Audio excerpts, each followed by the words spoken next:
kita harus tahu apa itu PET. PET atau positron emission tomography adalah teknik untuk mengukur fungsi fisiologis tubuh dengan melihat aliran darah, metabolisme, neurotransmitter, dan obat berlabel radiolabel. PET menawarkan analisis kuantitatif untuk memungkinkan perubahan relatif dari waktu ke waktu. Dipantau seiring berjalannya proses penyakit atau sebagai respon terhadap stimulus tertentu. Yang selanjutnya akan dijelaskan oleh rekan saya. Baik, yang selanjutnya yaitu cara PET bekerja. PET bekerja dengan cara menangkap pancaran energi berupa foton yang dihasilkan oleh interaksi positron dari pelacak radioaktif dengan elektron yang berada di sekitar sel target.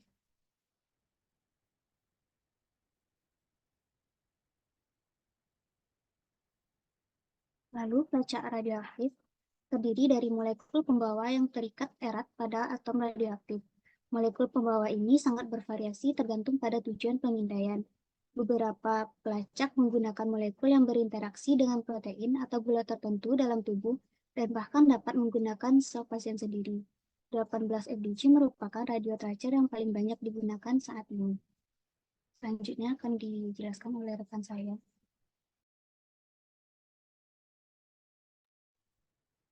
Baik, izin melanjutkan presentasi. Selanjutnya itu akan dibahas lebih lanjut mengenai mekanisme kerja dari PET. Jadi untuk mekanisme kerja dari PET itu sendiri, yang pertama itu adalah induksi pelacak radioaktif atau induksi dari radio tracer.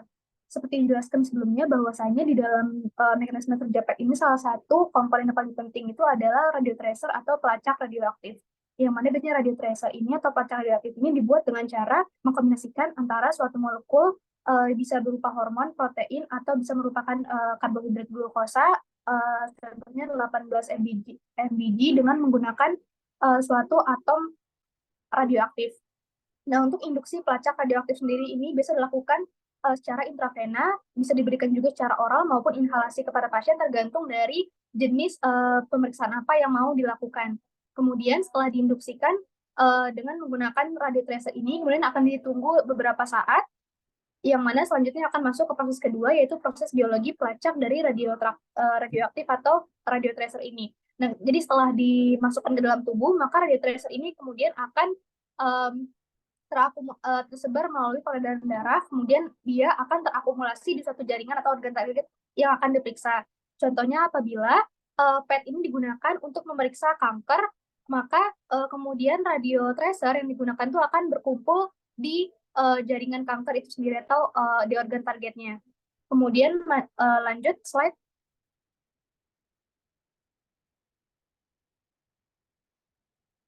Baik, mekanisme selanjutnya yang terjadi itu adalah pelepasan proton. Jadi setelah radio tracer itu berkumpul di suatu organ atau jaringan target yang akan diperiksa, maka kemudian molekul pembawa si radio tracer ini akan melepaskan ke elektron negatif, akan melepaskan ke elektron negatifnya, yaitu melepaskan atom berupa proton. Nah, kemudian proton yang berkumpul di sel target ini akan berinteraksi dengan elektron-elektron ataupun neutron-neutron yang ada di sekitar sel tersebut, sehingga kemudian akan masuk ke mekanisme kerja selanjutnya, yaitu adanya fusi atau peleburan proton atau tabrakan antara proton tersebut dengan elektron yang ada di sekitar sel tersebut. Nah, kemudian hasil dari fusi ini tersebut akan menghasilkan energi dalam bentuk foton, yang mana energi ini akan bergerak dengan arah yang berlawanan, yang mana foton-foton inilah nanti yang akan ditangkap oleh detektor-detektor di cincin atau ring dari PET tersebut.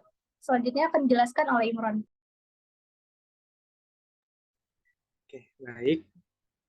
Untuk mekanisme selanjutnya, yakni sinar proton ditangkap oleh PET detektor. Nah, pemancar energi foton berbentuk sinar gamma yang bergerak berlawanan arah akan ditangkap oleh detektor pada PET tersebut. Energi foton yang ditangkap akan menghasilkan data fisiologis organ target. Hasil dari PET kemudian diterjemahkan dalam bentuk gambar 3D menggunakan komputer yang sudah dihubungkan dengan PET. Next. Nah, mungkin ini sedikit video.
Mungkin itu sepintas dari tahapan kerja dari PET itu sendiri.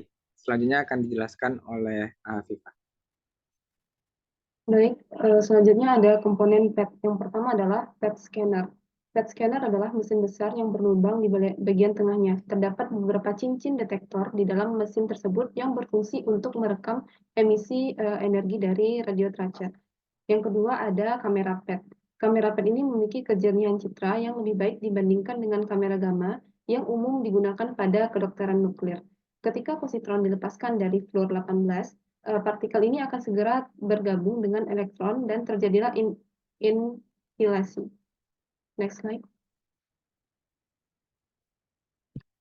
Kemudian yang ketiga adalah radionukleotida. Radionukleotida ini digabungkan dengan senyawa yang biasa digunakan oleh tubuh, yaitu glukosa atau analognya. Radionukleotida yang digunakan untuk aplikasi onkologi adalah fluorin 18 dalam bentuk suatu analog glukosa yang disebut dengan 2-fluorodeoksi-D-glukosa atau 2-FDG. Yang keempat adalah komputer. Next slide. Berikut adalah gambar dari PET scan. Selanjutnya akan dijelaskan oleh Nexi. Baik, untuk manfaat yang didapatkan dari PET adalah untuk membedakan antara tumor jinak dan ganas dengan mengukur tingkat konsumsi glukosa di berbagai bagian tubuh memakai radiolabel 18 FDG. Nah, dan selain itu juga untuk pengamatan aliran darah dan konsumsi oksigen di berbagai bagian otak, misal memahami stroke dan demensia, ataupun juga bisa untuk pelacakan neurotransmitter kimia seperti dopamin pada Parkinson. Selanjutnya, untuk kekurangan PET, yaitu ada biaya. Biaya prosedur PET cenderung mahal. Biayanya mungkin tidak terjangkau bagi semua pasien atau sistem kesehatan. Terus radiasi yang dikeluarkan oleh PET, PET itu menggunakan radio tracer yang menghasilkan radiasi ionisasi selama proses pencitraan. Terus yang ketiga adalah reaksi alergi. Alergi sangat jarang terjadi dan biasanya hanya menimbulkan gejala yang ringan. Mungkin itu adalah hasil presentasi dari kelompok kita. Saya kembalikan ke moderator. Baiklah, sekian presentasi dari kelompok 4. Apabila ada teman-teman yang ingin bertanya, dipersilahkan.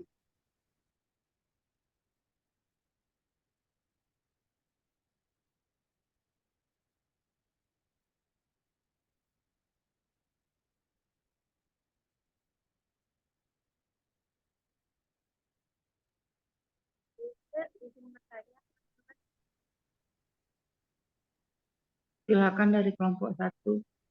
Saya Bu. Dengan saya Agnes dari perwakilan kelompok 1. Suaranya nggak kedengaran. Apakah suara Anda sudah terdengar, Ibu dan teman-teman? Kecil ya. Oke. Baik, Anda tanya lagi. Mungkin Nanes dari perwakilan kelompok 1 ingin menanyakan pertanyaan ini kepada teman-teman kelompok yang sedang tampil. Yang pertama itu bagaimana proses injeksi zat radioaktif tersebut ke dalam PET scan ini atau positron emission tomography ini, dan apakah ada zat-zat radioaktif lain yang diinjeksikan, apa aja jenis-jenis radioaktif tersebut yang kita gunakan dalam positron emission tomography ini. Mungkin itu saja pertanyaan saya, kembalikan kepada kelompok yang sedang tampil.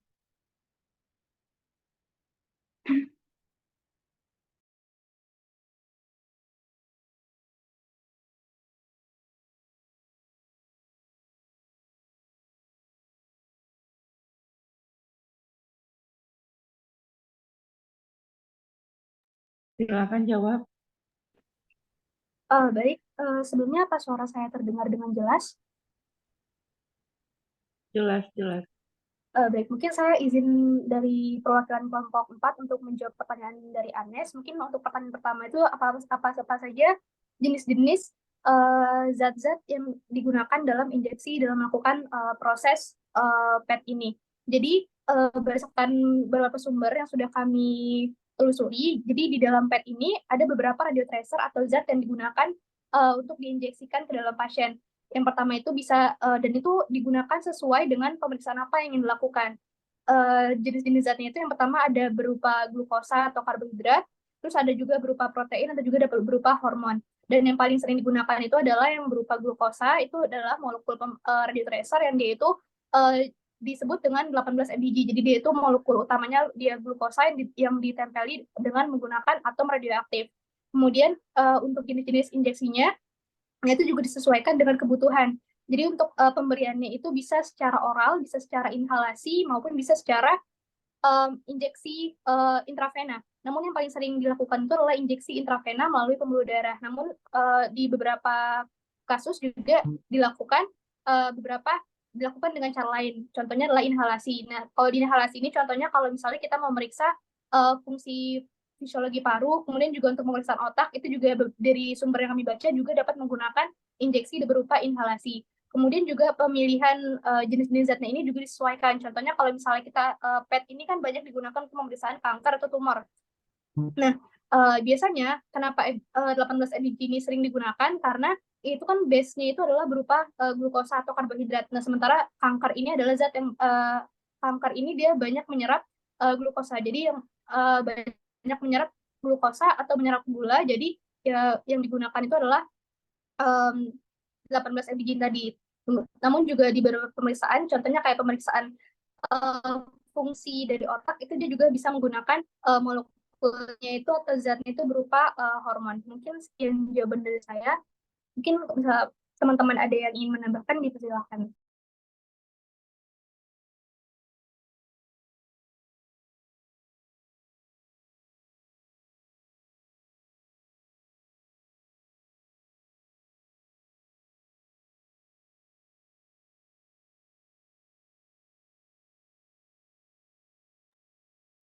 Bagaimana?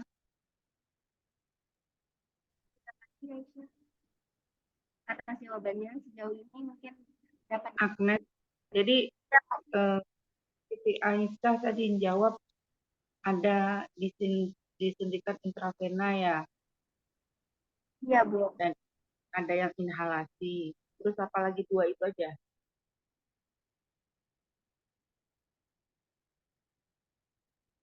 Izin Bu, ada intravena, ada inhalasi, atau oral juga bisa Bu? Oral pakai apa oral? Diminumkan Bu. Dengan kamera PET?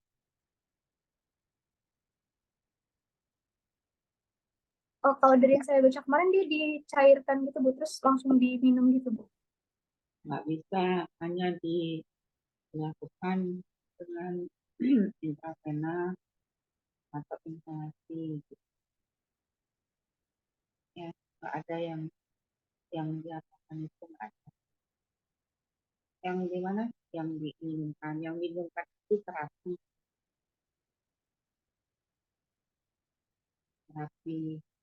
kan kan diagnostik. Ini kan kamera PET-nya diagnostik. Kamu baca dari mana yang diinginkan itu?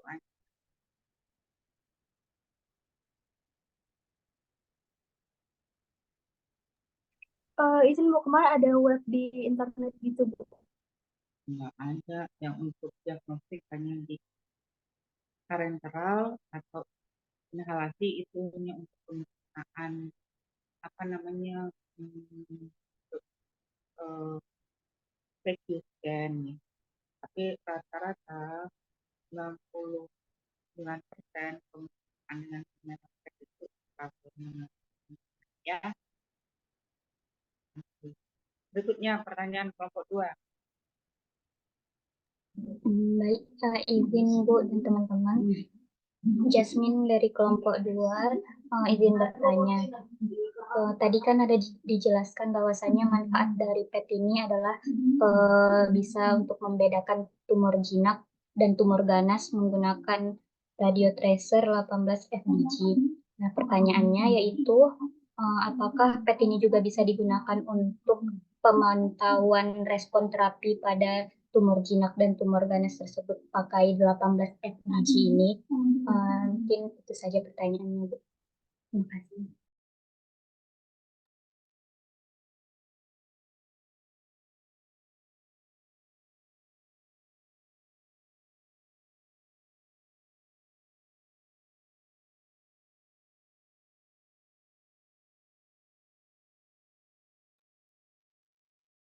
Baik, terima kasih Jasmine. Saya izin menjawab untuk pertanyaan Jasmine. PET sendiri bisa digunakan untuk memantau respon terapi pada tumor jinak dan ganas. Ini dilakukan dengan membandingkan gambar PET sebelum dan setelah terapi untuk melihat perubahan dalam ukuran dan aktivitas metabolisme tumor. Pemantauan ini akan membantu dalam mengevaluasi efektivitas terapi dan membuat keputusan tentang pengaturan lebih lanjut dari rencana pengobatan. Mungkin sekian jawaban dari saya, boleh ditambahkan dari teman-teman yang lain.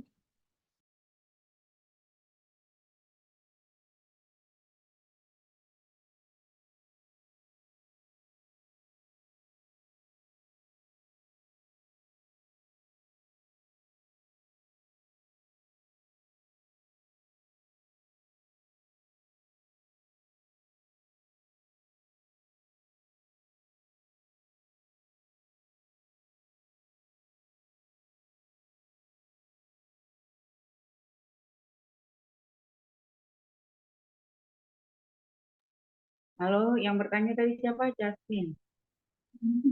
Iya, Bu. Jawab ya. Kelompok 3. Ada yang bertanya?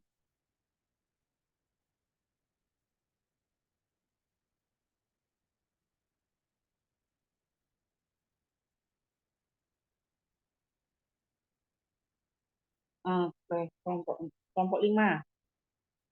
Ada yang bertanya? Izin, Bu. Ada, Bu. Ya, silakan.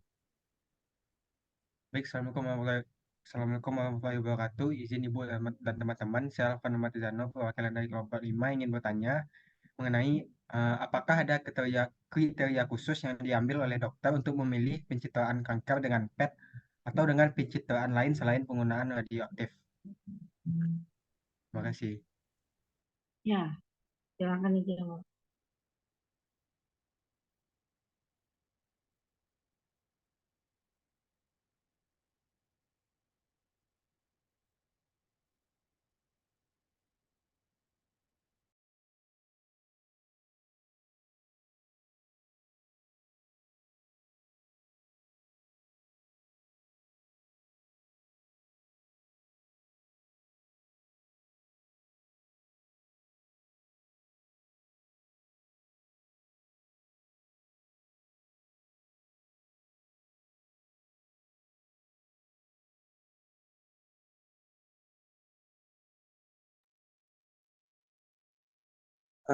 Permisi Bu, mungkin Imran izin menjawab pertanyaan dari Alfon terkait adakah kriteria khusus gitu seorang dokter uh, untuk mengambil pasien tersebut, apakah diperiksa dengan PET atau dengan menggunakan pemeriksaan radioaktif lainnya gitu.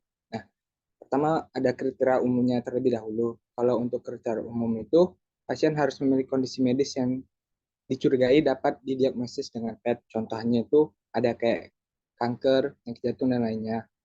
Kemudian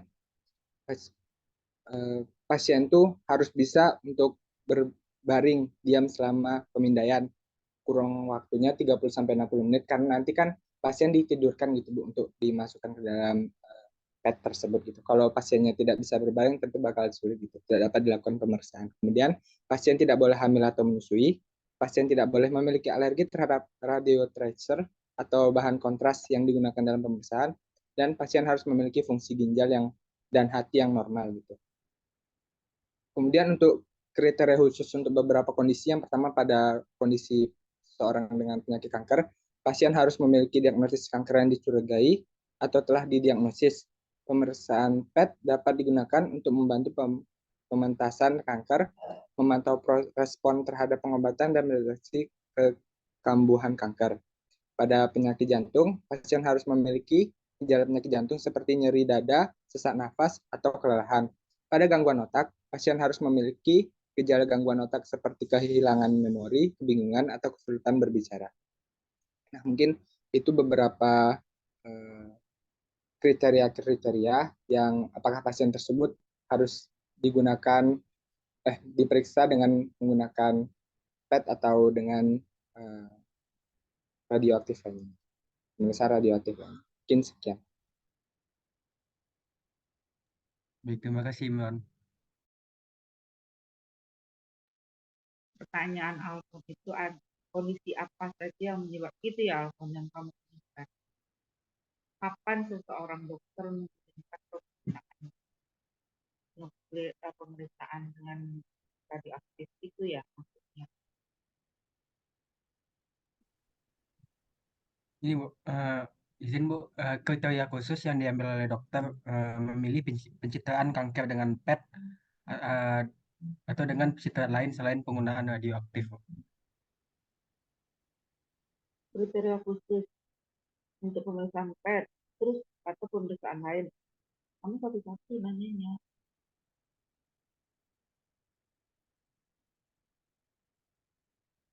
Karena kan sekarang kita lagi berbicara PET. Jangan untuk pemeriksaan lainnya. Kalau itu pemeriksaan tentu tanyakan ketika topik pemeriksaan lainnya. Jadi kriteria apa? Sebetulnya bukan kriteria ya. Apa dasarnya dokter mengirim pasien untuk pemeriksaan PET? Ya. Dokter mengirim itu karena ada yang mau dilihat, ada yang mau dicari, bukan mau dicari itu aja. Jadi setiap pemeriksaan itu ada tujuannya. Misalkan dokter ingin melihat penyebaran kanker di seluruh tubuh. Nah, penyebaran kanker itu yang di dalam seluruh tubuh itu hanya dapat dideteksi dengan PET. Termakan PET. Nah, kalau hanya dokter ingin mengetahui gambaran daripada paru-paru, dia nggak perlu kirim itu PET, dia cukup bisa nonton foto torak, paham ya? Jadi pemeriksaan itu kenapa orang itu apa yang mau dilihat, apa yang mau dicari, ya? Baik, Bu. Ya. Terima kasih, Bu. Kelompok 6. Izin bertanya kepada kelompok 4. Perkenalkan nama saya Rahmadanti Sabrina Haramain. Pertanyaannya, apakah yang terjadi apabila 18 FDG tersebut mengenai jaringan yang sehat? Sekian. Silakan dijawab.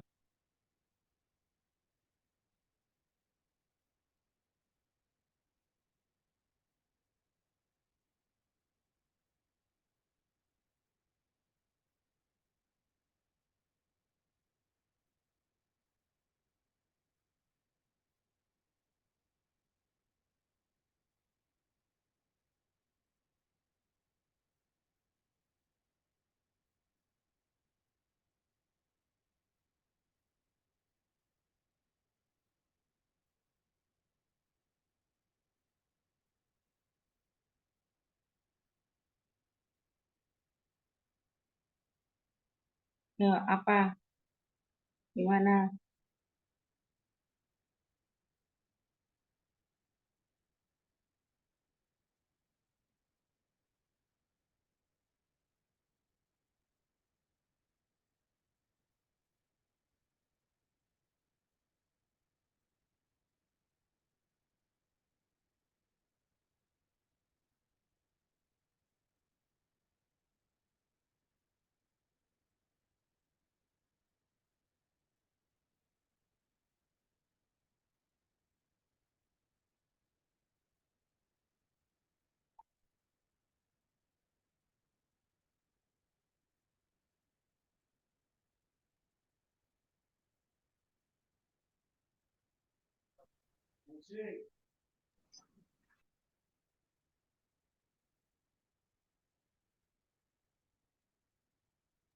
Izin menjawab, Danti.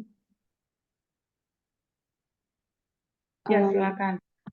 Pada jaringan yang sehat, FDG ini akan menyerap kadar sebagian besar jaringan sehat itu akan menyerap FDG dalam kadar yang cukup rendah dibandingkan dengan jaringan yang dibandingkan dengan jaringan tumor, sehingga tidak ada dampak yang signifikan terhadap jaringan sehat.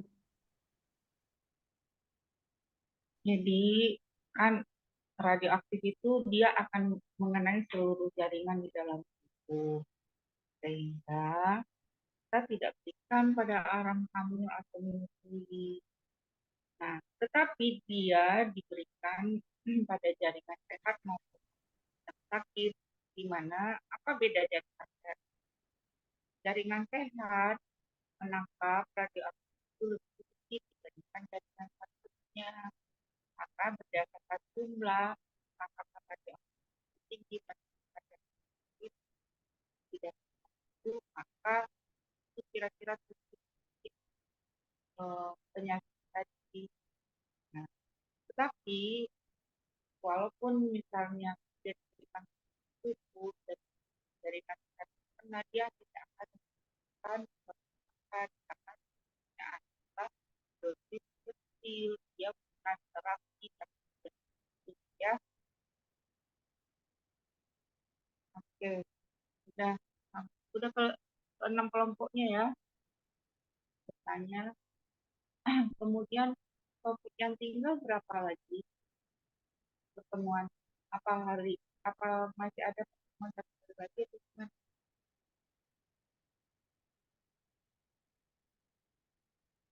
Halo?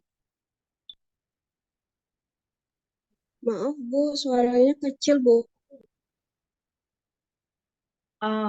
Sekarang apakah bisa didengar? Apakah masih ada pertemuan lainnya?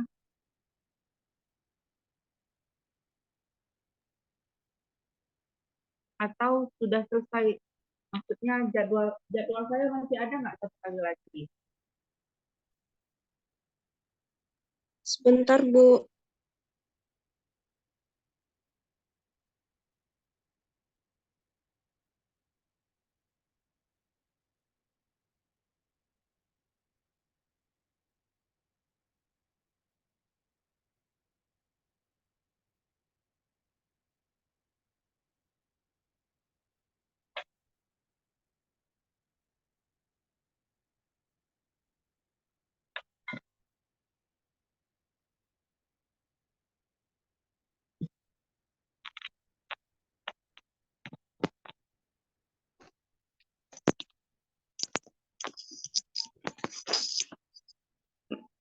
Ini kan ada kelompok 5 dan 6 belum tampil ya. Masih ada sisa pertemuan nggak? Atau sudah habis? Masih ada satu lagi Bu. Satu lagi. Karena topik antara kelompok 5 itu kobal ya.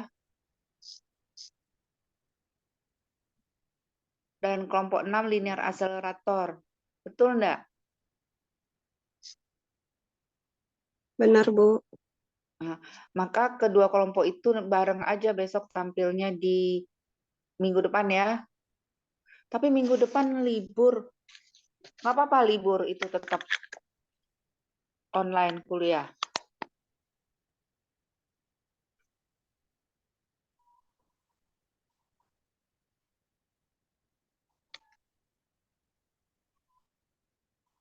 Halo?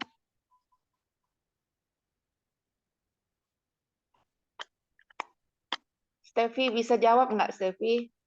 Iya Bu. Minggu depan itu kan libur. Iya Bu. Minggu yang libur hari apa? Hari Jumat ya, Kamis Jumat. Kamis ya dan Jumat. Berarti hari Sabtu depan itu masih bisa tetap bisa buka kelas ya. Tetap ada Bisa Bu. jadwal kuliah. Kalau gitu kelompok 5 dan 6 kita lanjutkan minggu depan. Karena topik antara kamera Cobalt 60 dengan linear accelerator itu kondisinya sama. Jadi pertanyaannya sama. Satu kali sesi tanya jawab saja, tapi presentasinya 2. Oke? Baik Bu. Ya, untuk hari ini selesai dulu ya, sampai di sini. Stevi, ini setiap pertemuan ada di screenshot nggak nih? Ada, Bu. Dikirim ke saya screenshot yang sudah ada. Ini 6 kali pertemuan kan total semuanya. Iya, Bu. Yang 5 kali pertemuan termasuk hari ini, tolong dikirimkan screenshotnya ke saya. Baik, Bu. Oke. Demikian saja. Wabillahi taufiq wal hidayah. Assalamualaikum warahmatullahi wabarakatuh. Waalaikumsalam warahmatullahi wabarakatuh. Terima kasih, Bu. Sama-sama.